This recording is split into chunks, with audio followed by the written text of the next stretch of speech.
العيد قرب والناس كلها بتجهز للأضحية، بس السؤال اللي كل سنة بيتكرر: أذبح إزاي؟ وأوزع اللحمة على مين؟ وآكل أي جزء أنا؟ وأدي قد إيه للفقراء؟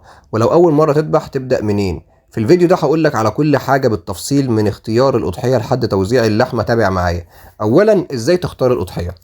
واحد، لازم تكون خالية من العيوب. اتنين، ما تكونش عورة ولا مريضة ولا عرجة. تلاتة، تكون بصحة كويسة وعينيها بتلمع وتتحرك كويس.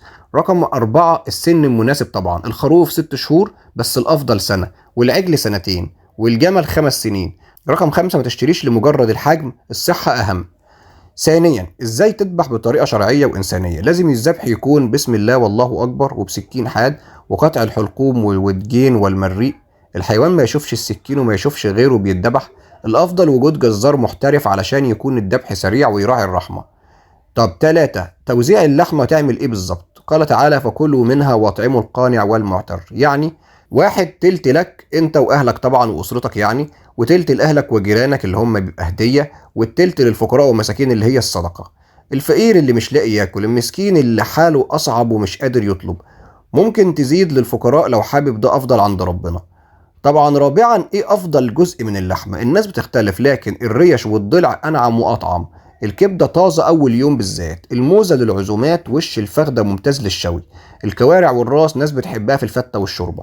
مهم تفصل اللحمه كويس وتتغسل وتتخزن صح عشان ما تبص منك. خمسة، نصايح التخزين والتوزيع: وزع اول يوم عشان الفقير يفرح بالعيد. اتنين، حط كل جزء في كيس واضح وسميه. تلاتة، ما تسيبش اللحمة في الشمس بعد الذبح، أو تسيبها وحبة صغيرين وتشيلها في الفريزر على طول. لازم تبرد قبل الفريزر. الكبدة تتاكل في يومها ومتخزنهاش كتير. ستة، نية الأضحية وحب الفقير. خلي نيتك لله، والأضحية مش استعراض ولا عزومة فقط، هي قربة لله ورحمة بالناس.